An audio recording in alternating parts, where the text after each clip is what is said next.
Welcome to Inspire Saratoga, a show that highlights the people and stories that make our home a place of strength, inspiration, and success. I'm Michael Kurkowski, physical and mental performance coach and resident of Saratoga Springs.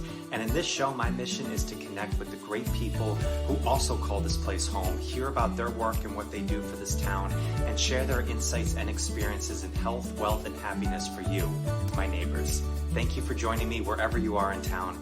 Let's dive in. What's up, guys? Welcome to another episode of Inspire Saratoga. Thank you for joining us. We are on location here in Saratoga with my very special and awesome guest, Carey. How are we doing today? I'm doing fantastic. Thanks so much for joining me.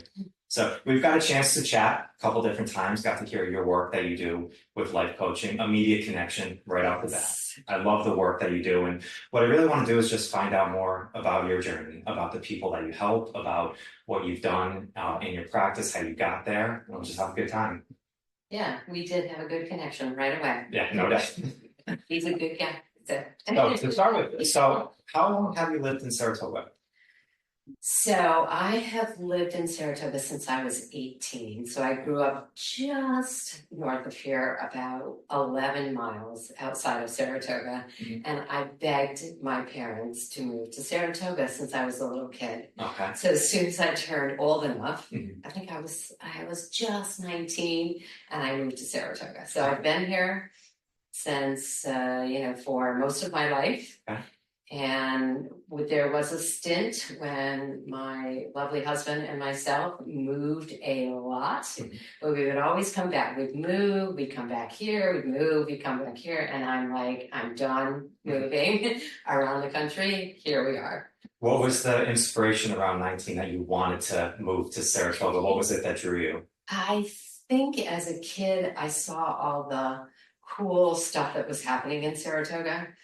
You know, the bands, it used to be that downtown Saratoga actually was filled with bands on the weekends sometimes. Yeah. In the summer, right in Congress Park. Mm-hmm.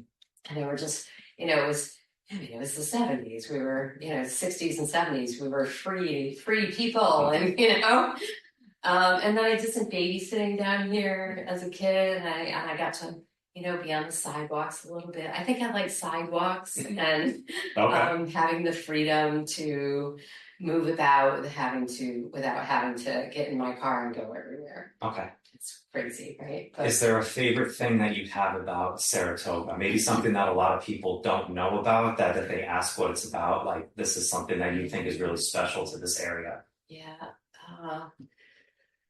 First off, the state park.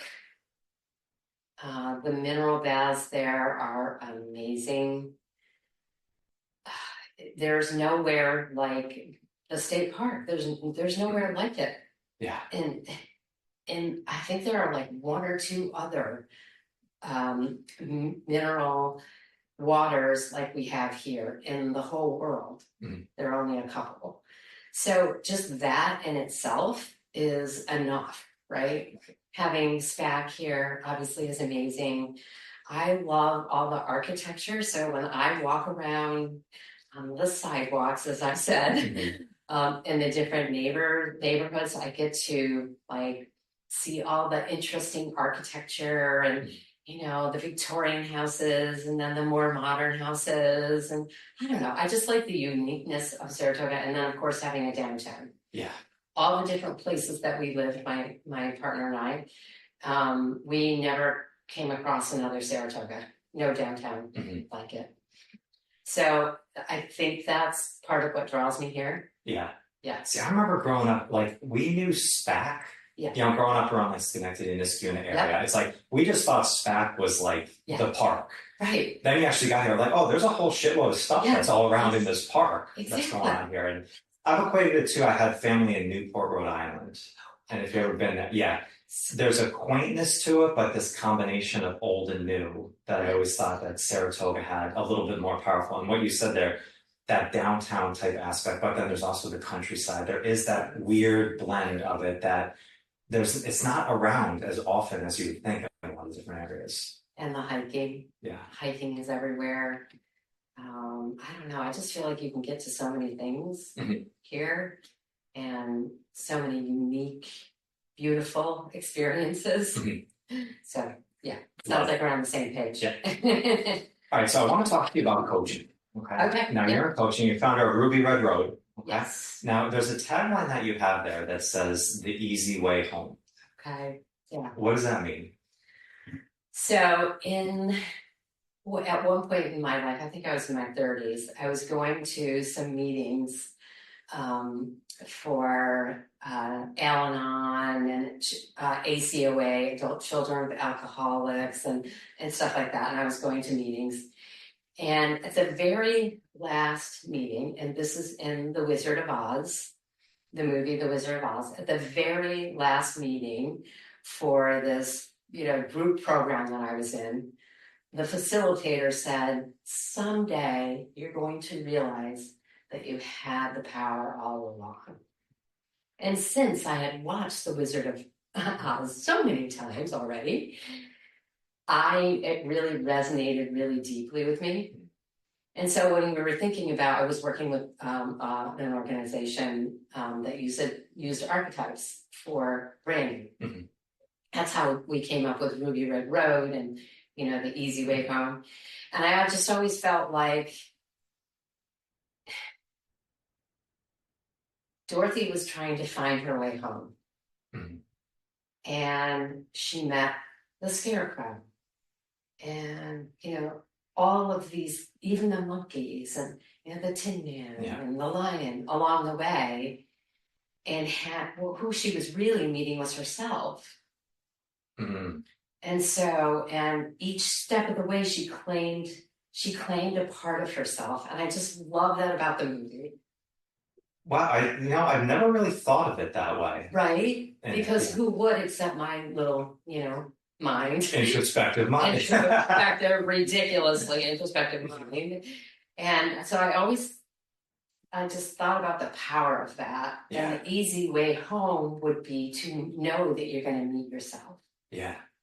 Along the way. And it's not easy, but it's better than not meeting yourself. Right. Because that's what happens, right? Yeah. We go around our life pretending we're somebody else, look, there's so many things that we can do to help ourselves. Mm-hmm.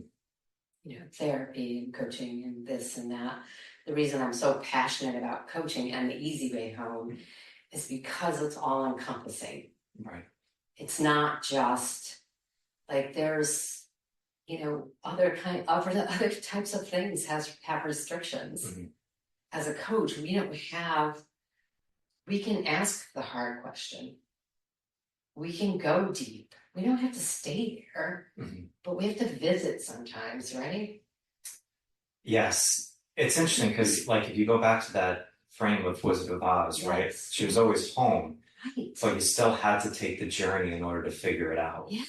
And I think that's the part of coaching is to embrace the journey's part of it. Yes. And you're going to meet the monkeys, which is the shadow side, which is the darkness out there. But you've got these other archetypes that are with you that can show you the strength, but you still need to go through the path and still figure it out. And then you'll wake up and then realize, this is a pretty good ride. Huh. Yeah. I hated a lot of it, but I'm okay. Right. And I didn't really hate it, right? Yeah. So how did this journey of coaching start for you? What made you want to pursue more this path of now I've learned this stuff about myself. Now I want to inspire and I want to teach others. Well, so it was quite a journey for me to get there. I had a hair salon. Mm-hmm. And we go deep when we talk, right? Mm-hmm. So my mind kept saying to me, I need something is missing. And I didn't want to go, for me, I didn't want it to be church, but I knew there was a sort of a community that I was missing. And somehow my mentor who showed up, Marcia Dale Lopez, who was a transpersonal counselor, ended up sitting in my chair. And it was in a really odd way because she was doing a training for my business partner and they were going to do an exchange of services and my business partner couldn't do it or something, or maybe she wanted me to work with her, Mm-hmm. And so she said, Karen, would you do this for me? And she ended up becoming my best friend. I became a transpersonal counselor through her teachings, and then as time went on, like I got introduced to other things, and I became a Reiki master and a fitness instructor and a reflexologist, all these things along the way. And then my husband went to coaching school. He goes the first weekend. He comes back and he's like, Carey, you have to do it. I desperately wanted to do this. But I wanted to actually give him something that was his, because I'm so like the personal, I gotta learn more about this and that and the body and And so I wrapped my head around it and went to coaching school. And the first day of class, I sat back like this, took a deep breath and said to myself, this is what I have been looking for. That was 2009. Okay. And I have never looked back. It hit you that hard. That's how hard it hit me. Mm. And I have never stopped since then. Wow. Yeah. What transpersonal counseling? Yes. What is that? It's spiritual counseling. Okay. So it is, it's not recognized in New York State anymore, unfortunately. That's okay. I'm a non-denominational minister. Sure. That's part of it, Mm-hmm. So I can do weddings and things like right. that. But it's working with this and also that. Okay. The spiritual aspects, working with the ascended masters, working with the angels, mm-hmm. your spiritual guides, really clearing the genetic and ancestry lines, just like so much. And then of course, really turning into the person, tuning into the person that I'm working with. Mm-hmm. I don't exactly do readings, but I can read sure. things. Do you know what I mean? I hear things, I see things, I ask questions that come to me, mm-hmm. as good coaches do. Right. We don't have some script, right? Right. But yeah, so it's a bigger picture for me. It always has been. Mm-hmm. So, and then of course the energy medicine sort of that I practice, the Reiki and I can't do reflexology here either. Mm-hmm. But yeah. It's a hard thing to fully, for a lot of people to wrap their head around I like what you said of the in person and then outer. Yes. I think it's so easy to work on the inner and not align it with the outer because it's such a big question of what is it? Is it, there's a million debates about it all the time. Exactly. But I did find in the coaching that I've done from fitness, from the physical side into the mental side, without connecting that third piece of the triad, you do feel like something is missing. And I think you kind of like said it there, you were kind of searching for what it was, and then all of a sudden something puts you in the right position that now you found it. And then it's the body language, it's the sit back, it's the breath, the shoulders drop down, and then you're like, okay, this is where I am. When I met Marsha, and then when I did the coaching program, those two things. There was one more thing that for me as well. I can't remember if I shared it with you or not. When I had my salon, we got to be part of a pilot program with an organization out of Europe that was bringing it into the United States, and it was about customer service and team building. Okay. And that's another passion. Like, to me, all the pieces fit together because it's about human beings and how they function with other human beings and the other world. Like, that's all it is, all of this stuff, right? No matter how we frame it, mm-hmm. right? We're coming home to us and how we're behaving with everyone else. Yeah. Agree? It is. I have a theory that the best coaches come from either working in a salon or working at a bar. I love that. Where do you think I got all my training? Because I did both. And I worked at a bar, and it's like, it's so much communication, and we figure out how people interpret different things, the way they speak, the way that they change their body language when they're passionate about something, it all comes back to it. So I found like the best coaches worked in some sort of service, and those are the two, because you're seeing a lot of people in a day, a lot of different lives that have been had. You have the people who are so like everything's going well, then you have people who give you all the shit. and you got to know how to manage both sides of it and how to communicate with it. So it's really interesting. I found those two models were the best. And then you've got you've got your bosses that, when you're in the restaurant business, like it can be challenging, right? Yeah, think on your feet. You gotta think on your feet. You gotta be you got to be able to take stuff. Exactly. Right? And whether it's the clients or your bosses or the team or whatever, right? So, I love that. So now with your practice now and the coaching you do, who are the people that you see who are seeking you out for help? Are they looking for a specific thing, a specific guidance? Yeah. Who are the kind of demographics that you're working with currently now? Yeah, it's always hard for me to answer. It's people that are really looking for transformation. They've done, generally speaking, they've tried a lot of things. They've done a lot of things. They don't know how to have the breakthroughs that they're looking for. Sometimes they don't even know what the breakthroughs are. I work with a lot of people in business. Also a lot of people who are, going through these challenging life situations that they don't know how to handle. There's this thing about who you are anywhere is who you are everywhere. And so I generally work with people on their life and their business, right? Because they're not separate in so many ways, Yeah. I had to look at myself with that, right? I lost my business. I had a partner who took care of the finances and I took care of the customer service and the team stuff and stuff like that. And if I didn't ask to sit down and look at the books, then that's no one's fault but my own. Now, did I know enough to do that? No. Do I know enough to do that now? Yes. Do you know what I mean? Like, having lost my business gave me another greater intelligence around business. But once again, what does it have to do with? People. Right. Decisions. Did I just take us off track? No. Okay. Oh, no. I think it's interesting. The identity when you say like the person and then the business, oftentimes I've seen a lot of people who they excel in one, and they're missing it in the other, and it's hard to recognize why. It's like I'm so good in this area of my life. Why isn't it transferring into other areas? You know what I mean? Yes, and it's transferring into your other rest of your life, but not in a healthy way. Us workaholics. I mean, I've been accused of that many times in my life. Yeah.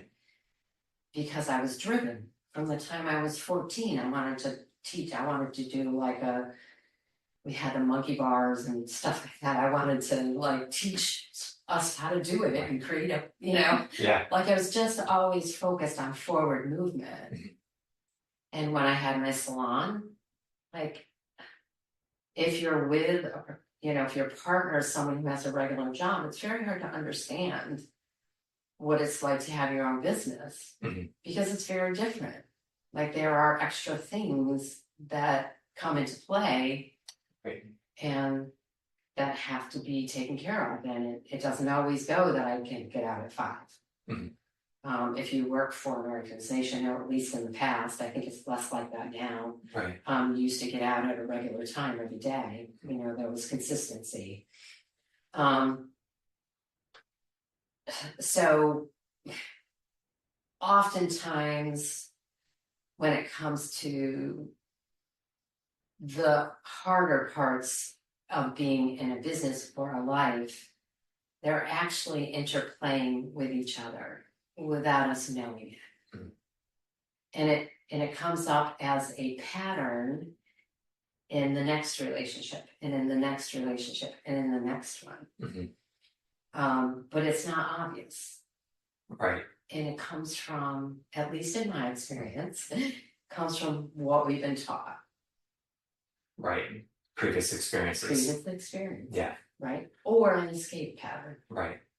Well, because you can really make changes based on one of two reasons. Either you can go on faith or you can go on reference. And if you don't have a reference for being able to change in this way, there has to be some element of faith in there. Yes. And that's the challenging part, right? Because faith is the unknown, Yes. Might be true, might be real, but it's still unknown. It's a scary thing. And then you work with people on their mindset, Yeah. right? Which, hopefully we all do for a coach, right? Mm-hmm. If you don't, like you said, faith is like not knowing how to think about it. Right. Or do it or be it. Yeah. And mindset is such a weird word. Yeah, it is. Because it's like, what the heck does that actually mean, right? And Tell me. Mark England from Enlifted Coaches had the best definition that I found. It's the story that we tell ourselves, as easy as it is. But the term transformation, I want to ask you about, Yes. because I think transformation is different than change. Yes. What would be your definition, or how would you define transformation? What a great question. Nobody's ever asked me that before, and so now I have to ask myself, right?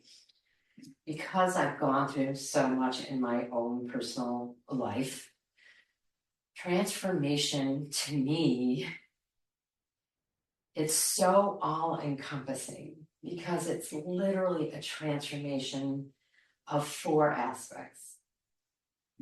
Your mind, obviously, your body, your emotions, your spirituality, and I guess I would add one more, which would be your experiences. And how the same experience as yesterday can become very different.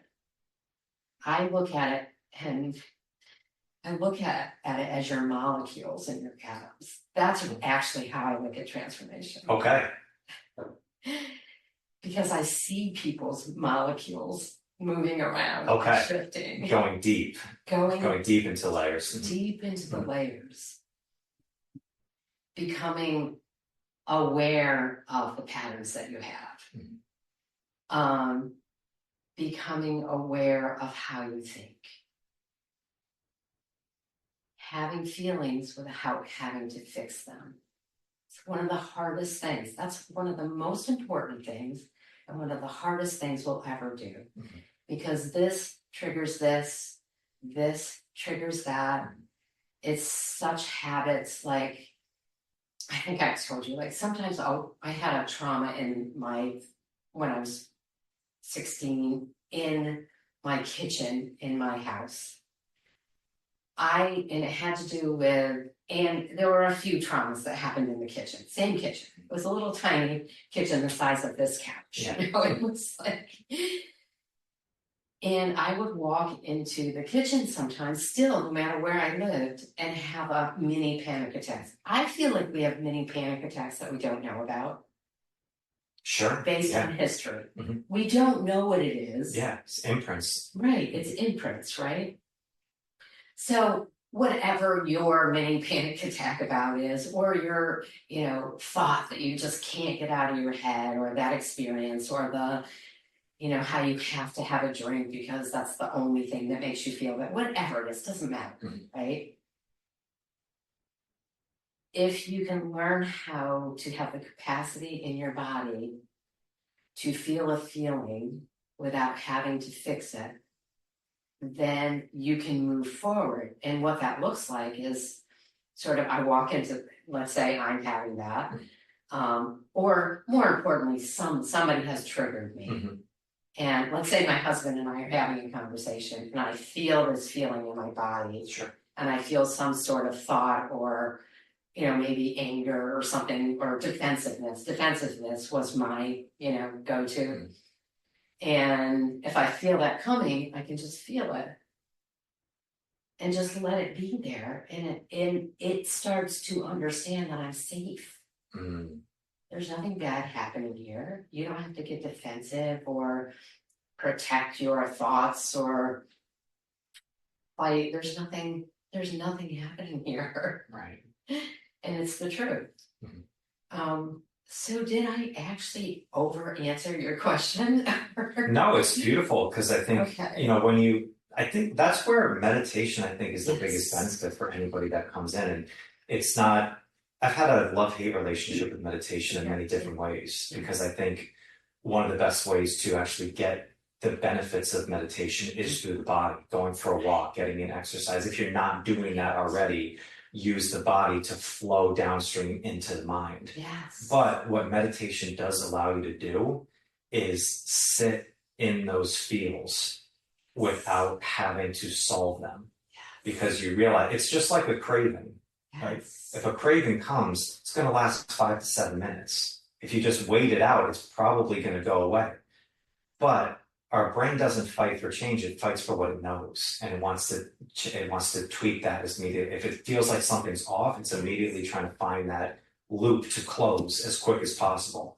That's when we go to self-soothing. You go to a drink, you go to the defensiveness, Candy, whatever it is. Candy, exactly. whatever Yeah. it is, So it's just by sitting and recognizing it, then you can actually make more of a proactive response rather than a reactive response.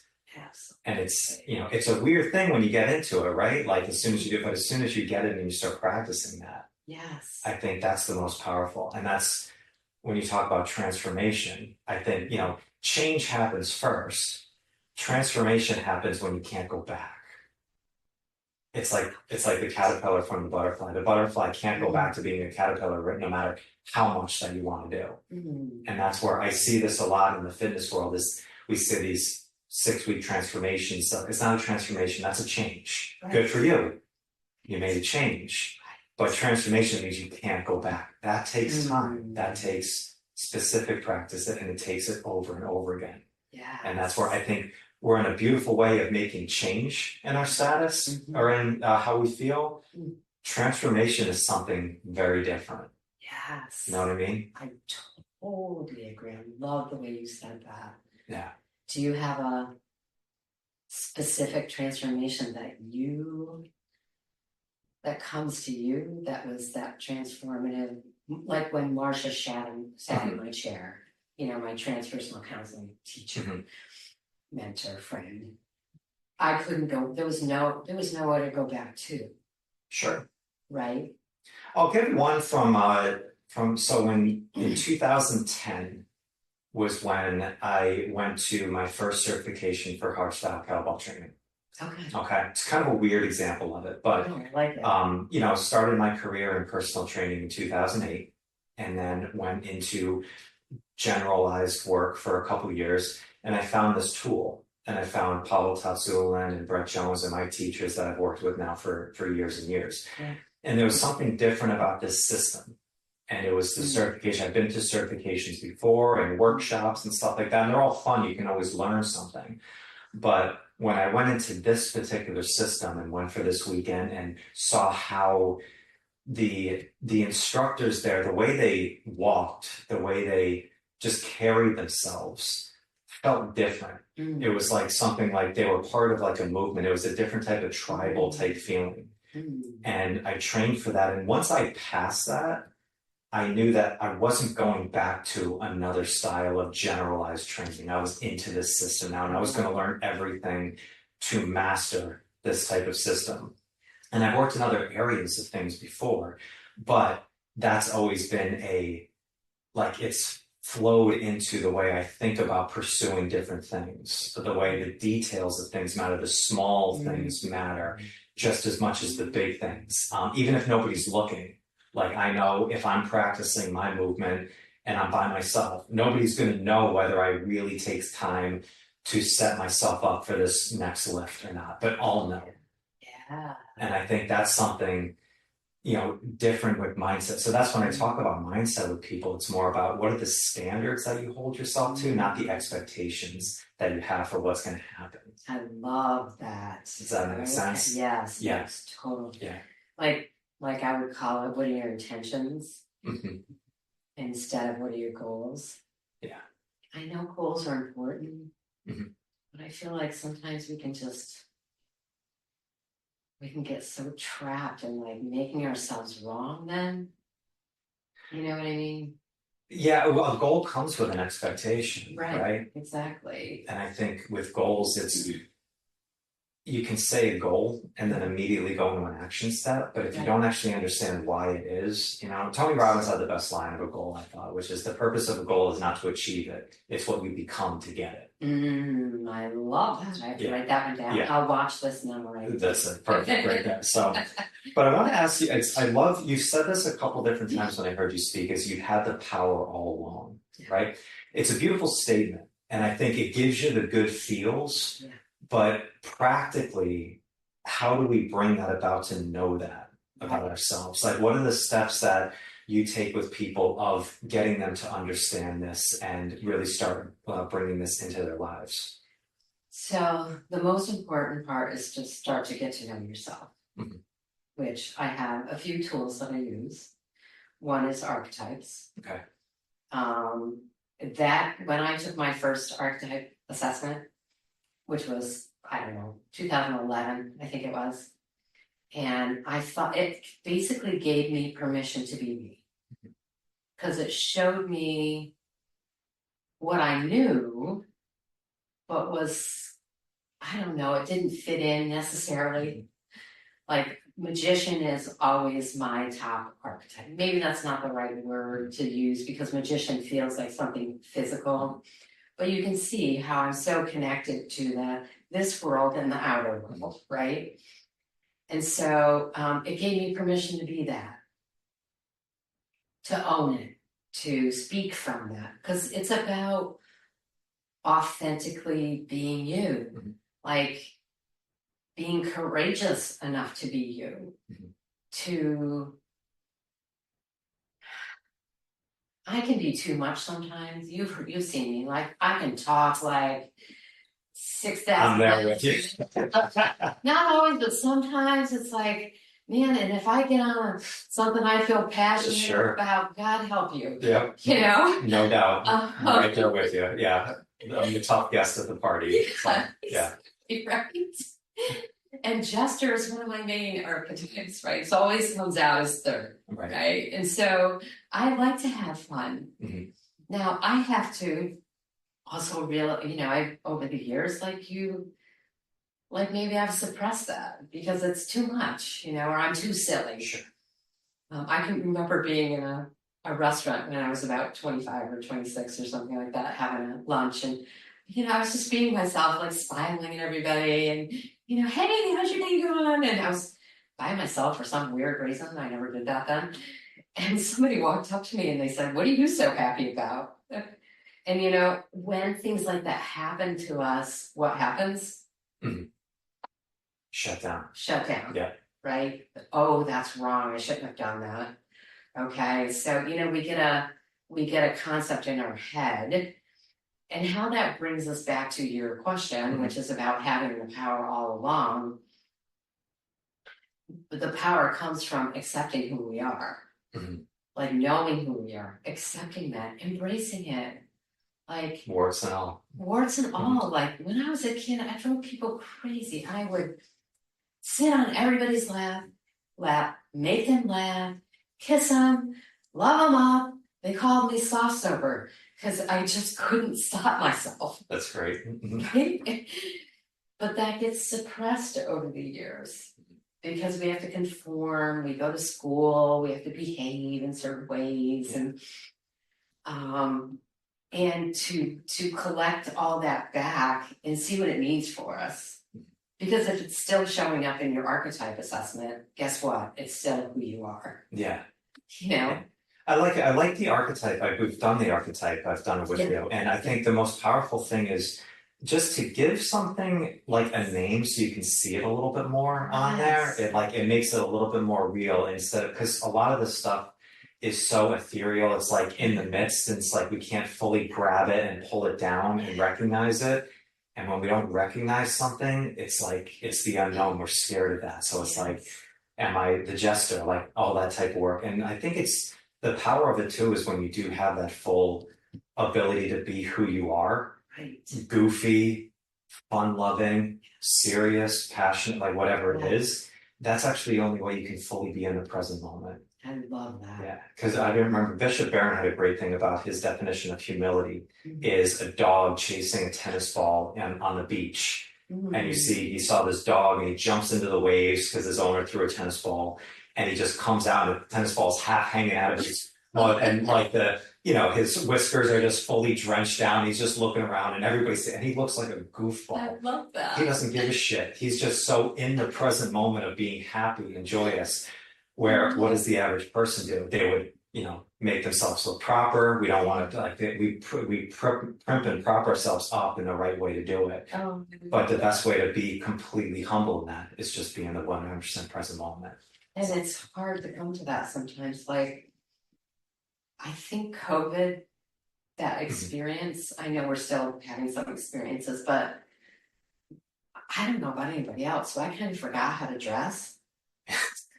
Like, I don't even know what I want to wear. I still am struggling. Like, what do I want to wear? Yeah. I'm not sure. Like, should I wear jeans today?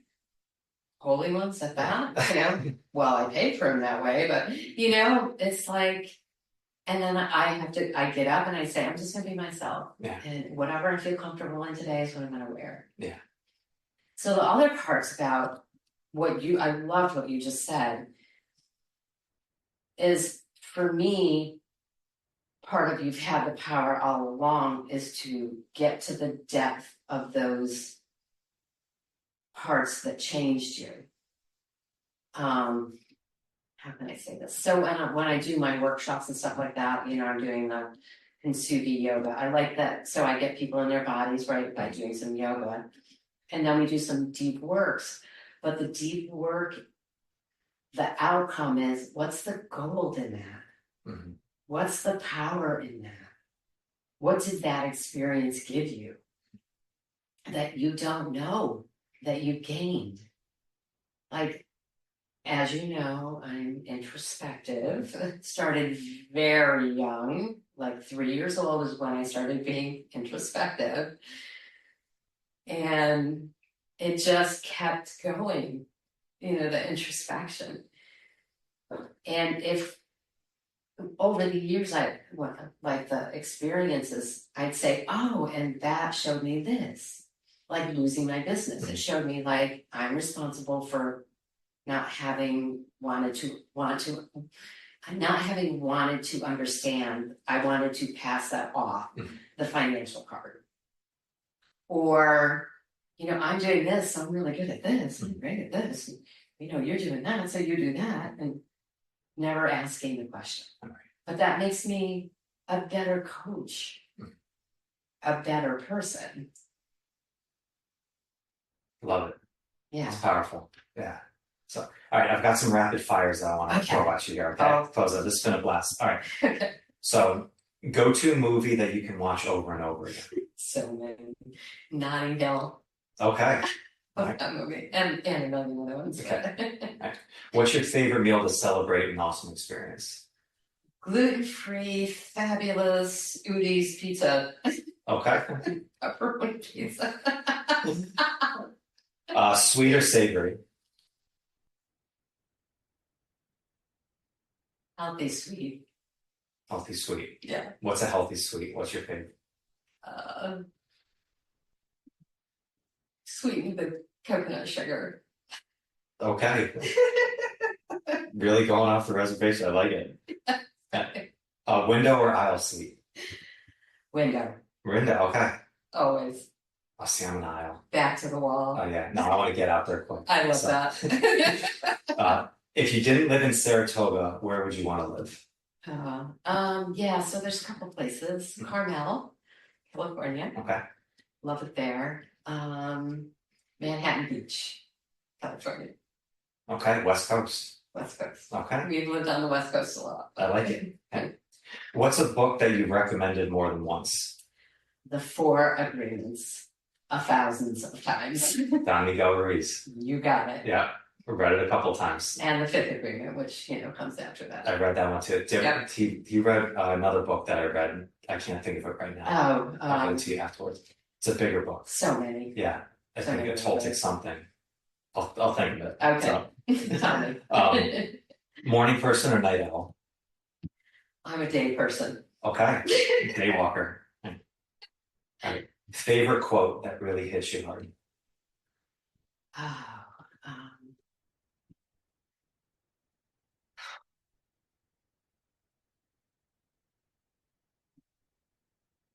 probably goes back to you've had the power all along.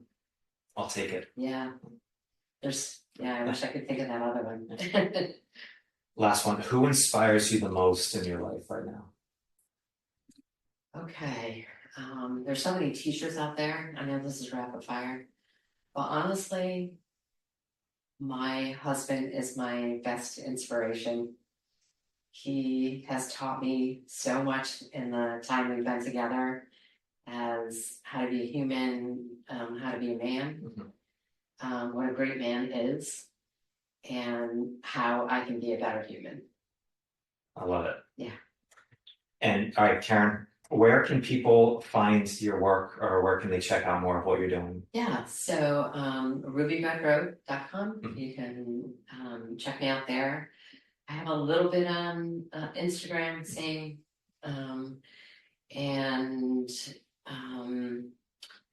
yeah, so mostly those two places. Facebook as well. Okay. Yeah. Great. You can look me up, Karen Carey. All right, so we can check those in the show notes. Karen, you're the best. Thank you so much for today. So much, Mike. I appreciate you so much. 100, absolutely. Okay. Listeners, thank you so much. Go check out Karen. I'll catch you guys on the next one. Thank you for joining me today. I hope you got some great value from this episode and a little more insight into some inspiring work happening right in this town. If you want to know more about our guests' work and check out more of what they are doing, please click on the links in the show notes below. And along with that, check out the direct link to 5-Minute Mindset. This is a 5-minute video that gives you the 2 best practices that you can do every day in 5 minutes that will create a major impact in your mental strength and resilience. If you are on your own mission to become physically and mentally stronger, these practices will be a serious game changer for you. Seriously. Thank you again for joining me today. I'll see you on the next one.